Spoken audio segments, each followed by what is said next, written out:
तो देखिए आज हम पढ़ने वाले हैं Newton Raphson method is the limiting case of which method. जो हमने previously bisection method, regular falsi method, secant method, ये मेथड्स पढ़े हैं। तो हमें बताना है कि न्यूटन रैप्सन मेथड जो है वो इनमें से किस मेथड के साथ सिमिलैरिटी रखता है। तो देखिए सबसे पहले इसके लिए आपको न्यूटन रैप्सन मेथड का जो फॉर्मूला है उसकी तरफ जाना पड़ेगा। तो उसका फॉर्मूला होता है xn+1 is equal to xn minus f of xn divided by f dash of xn। Okay, अब इसकी डेफिनेशन के लिए पहले आप f डैश x का लिमिट वाला डेफिनेशन आप बताइए। ठीक है, मान लीजिए f डैश a है, तो f डैश a का जो डेफिनेशन होती है वो क्या होती है, लिमिट वाली डेफिनेशन।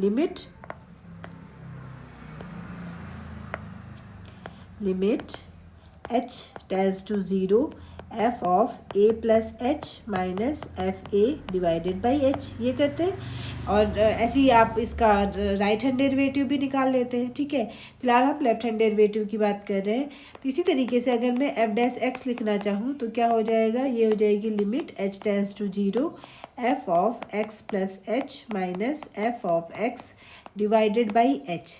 ओके, अब इसको थोड़ा सा और समझते हैं इस डेफिनेशन को। इस डेफिनेशन का मतलब होता है अगर रियल लाइन में कोई भी पॉइंट x है और x प्लस एच इसका नेबरहुड वाला पॉइंट है और उनके बीच में गैप कितना है, h है। तो जो डिफरेंशिएशन होता है यानी कि रेट ऑफ चेंज की बात करते हैं हम, तो इसका जो नेबरहुड वाला पॉइंट है यानी कि x प्लस एच पे फंक्शन की वैल्यू माइनस x पे फंक्शन की वैल्यू और उनके बीच में डिफरेंस जितना है उससे डिवाइड कर देते हैं।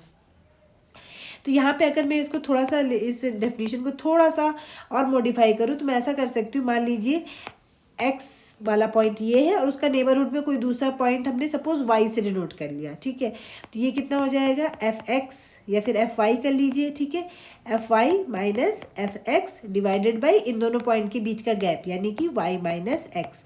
और आगे आपको क्या लिखना होगा, y माइनस एक्स जो है वो टेंड्स टू 0 होना चाहिए। ओके, आप इसको इस तरीके से डिनोट कर सकते हैं या फिर आप ऐसे लिख सकते हैं, लिमिट आप डेल एक्स से डिनोट कर दीजिए इस गैप को, del X tends to 0 F of Y minus F of X divided by Y minus X. ठीक है, एक ये तरीका हो गया। अब इसी डेफिनेशन से हम पता लगाएंगे कि ये किस चीज़ का लिमिटिंग केस है। ठीक है, तो इस वाली वैल्यू को आप यहाँ पे रखेंगे। अब किस तरह से रखेंगे ये देखिए, क्योंकि हम यहाँ पे नेबरहुड वाला पॉइंट ले रहे हैं।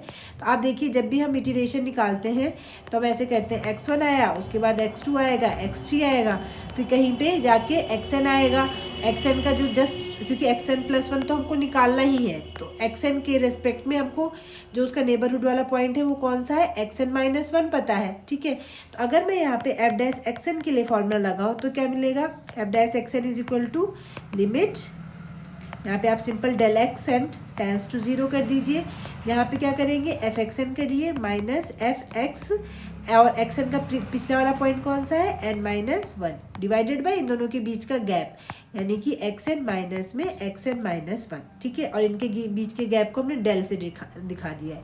तो इसकी वैल्यू ये हो जाएगी। अब ये वाली वैल्यू आप यहाँ पे सब्सटीट्यूट कर दीजिए। तो जब आप ये वाली वैल्यू यहाँ पे सब्सटीट्यूट करेंगे तो देखिए आपका जो एक्सप्रेशन है वो इसमें कन्वर्ट हो जाएगा, xn+1 is equal to xn minus F of xn divided by limit del xn tends to 0 F of xn minus F of xn minus 1 divided by xn minus 1, इसमें कन्वर्ट हो जाएगा। ठीक है, अब देखिए लिमिटिंग केस कैसे निकालेंगे, इसको हमने यहाँ तक सॉल्व कर लिया। ठीक है, अब आते हैं सेकेंड मेथड के फॉर्मूले पे। सेकेंड मेथड का फॉर्मूला हमने जब पढ़ा था तो हमने उसके डेरिवेशन में देखा था कि उसका फॉर्मूला क्या निकल के आता है। उसका फॉर्मूला होता है एक्स एन, यहाँ पे आता था आपका F X N into X N minus 1 divided by F X N minus F of X N minus 1। ठीक है, ये फॉर्मूला होता था, ये था आपका फॉर्मूला सीकेंड मेथड वाला। ठीक है, जब ये सीकेंड मेथड का फॉर्मूला होता था तो अब इसको थोड़ा सा चेंज करिए,